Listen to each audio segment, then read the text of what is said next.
people say that I got the flu vaccine and I got the flu, right? Well, why? It's because it lowers your immune system response initially. It works to then inform your immune system of the cells, like those two type A's and a type B, and then you have memory cells so that you don't actually get really sick, in theory, is the way that goes. So that's kind of, I don't know if you have any further questions on why I don't recommend the flu vaccine. And then what do you do conventionally if you get the flu, right? Then they say, well, you got to do some antivirals, Tamiflu in particular, or Relenza. Those are the only two antivirals that we've got for influenza. Well, looking at the research on those, and I went right to the manufacturer's research, and it shows it cuts your illness by a day.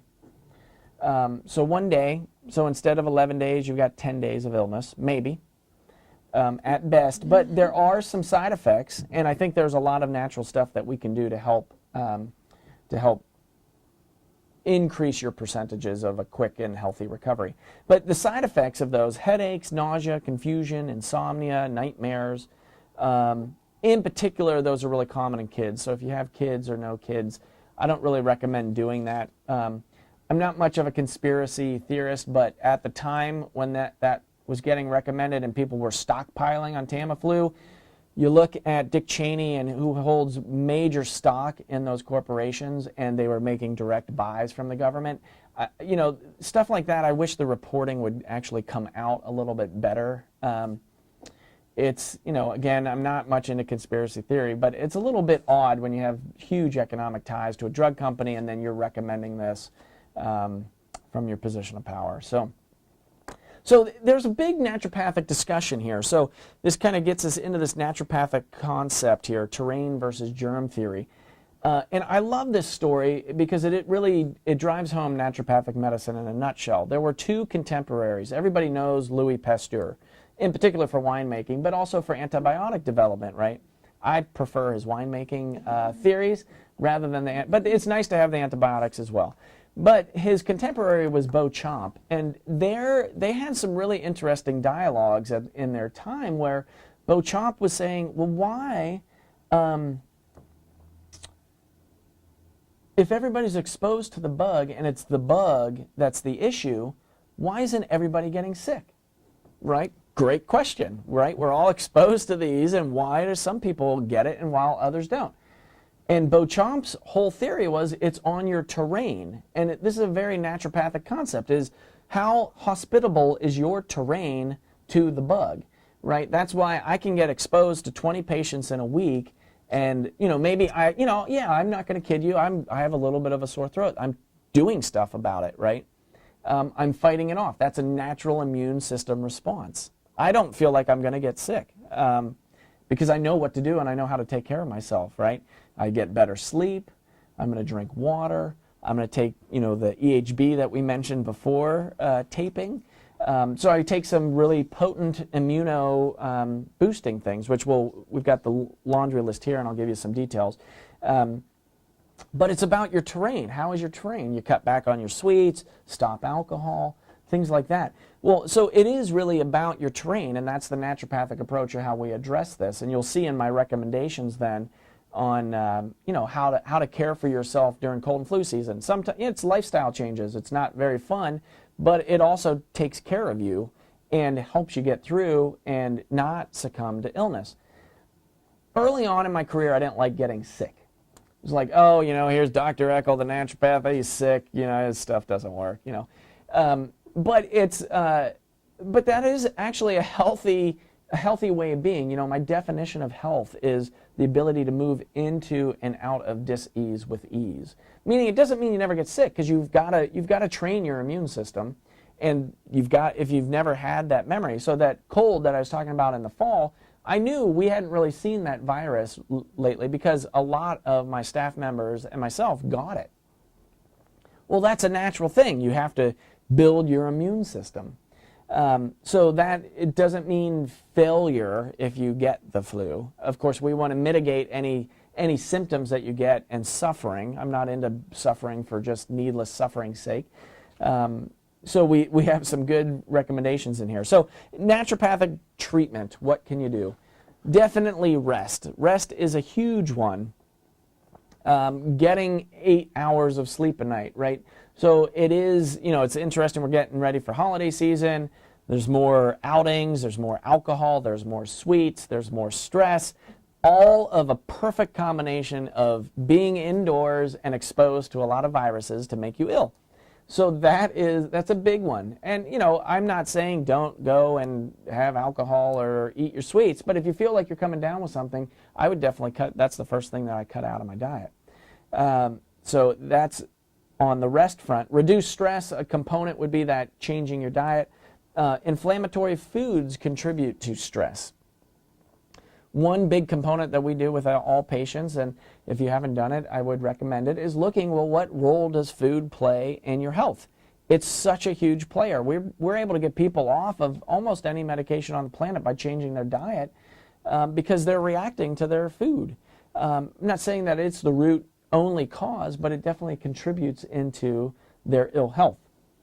Hydration, crucial. Half your body weight in ounces of water. So if you're 140 pounds, you want 70 ounces of water a day. If you drink coffee, which I'm not an anti-caffeine naturopath, it just means you have to increase your water intake when you drink coffee. So for every cup of coffee, it's 2 cups of water to kind of balance out on the equation sheet there.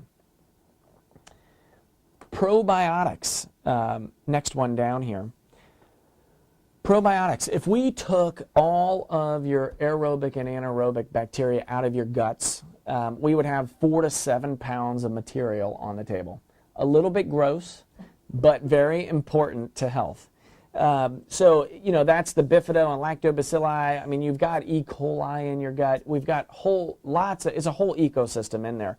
But there's been some really great research on one component, even before I get to the research. 90% of your immune system surrounds your gut. It's called the GALT, the gut-associated lymphoid tissue. And it makes sense because that's a major route into your body. I mean, you could eat something and have it pass directly through you. It really wasn't in you, right? It went through your tube, but it did not get absorbed into your bloodstream. And it's a little bit different, right? Well, it was in me. I mean, it went through my stomach and through my intestines. It really was not absorbed into your body. I mean, it just passed through you.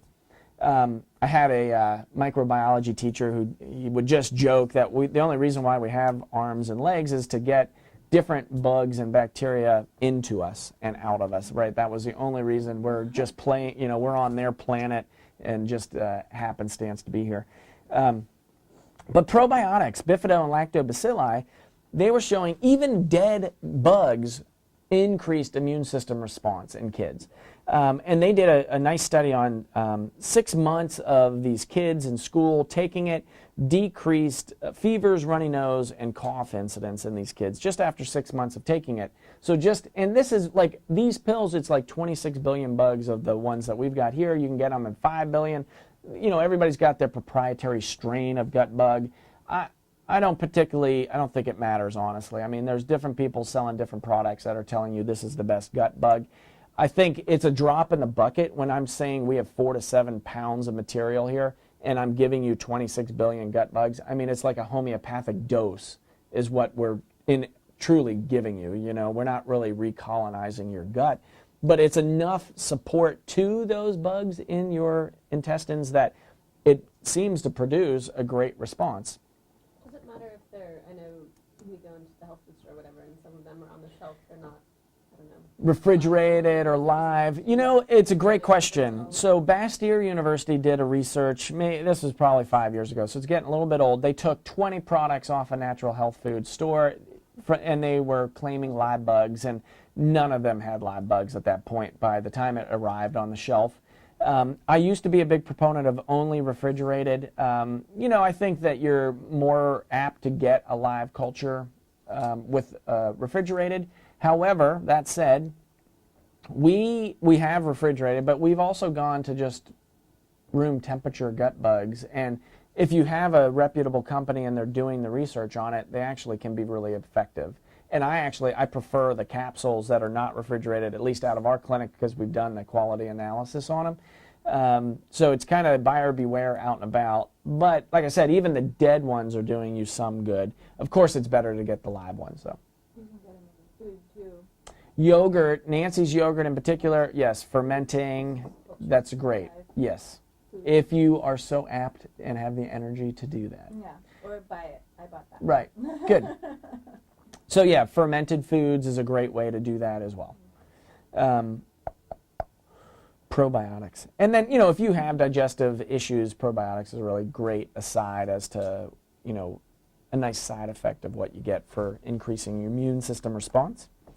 Vitamin C is our next one down there. Of course, everybody knows that about viruses and vitamin C. We live in Portland, Oregon, which is the home of Linus Pauling, and he was the vitamin C king.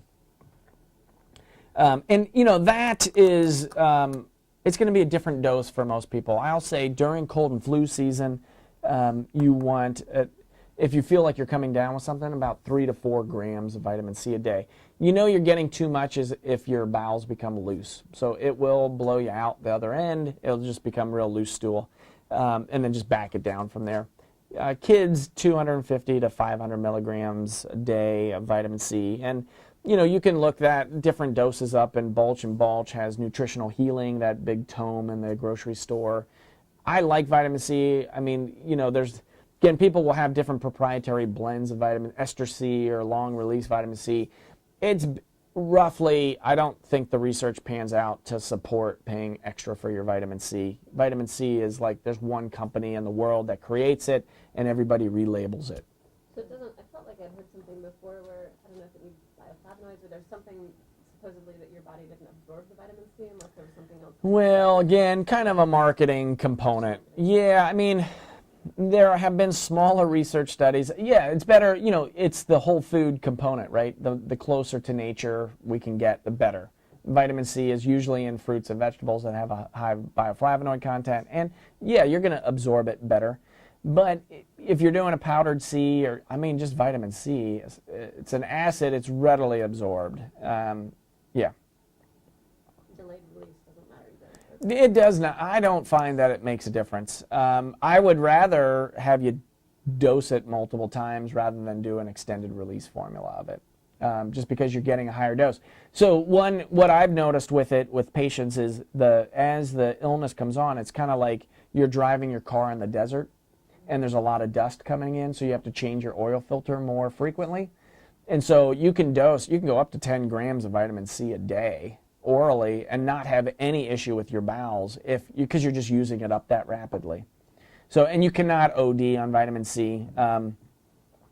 We're doing IV therapy over 100 grams a sitting in a day, and you're not going to be able to ingest that amount of vitamin C a day. So it's really safe.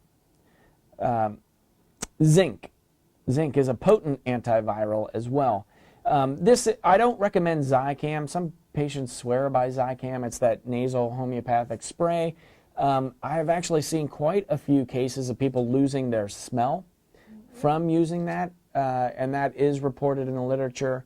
Some people swear by it and they can keep using it, but I don't like that aspect of it. I think you can just take vitamin or zinc orally to get the antiviral benefits of it. Yeah. Garlic is one of Dr. Nye's top remedies for cold and flu season. It is a very hot substance, so if your system runs hot or are yin deficient, and if you're seeing somebody and they've diagnosed you with one of those things, I wouldn't recommend doing garlic because it potentially would make things worse. Can you say that again? Why? Yeah, so for some individuals that run hot, that have a heat syndrome and or are yin deficient, so empty heat, garlic can make the cold and flu worse.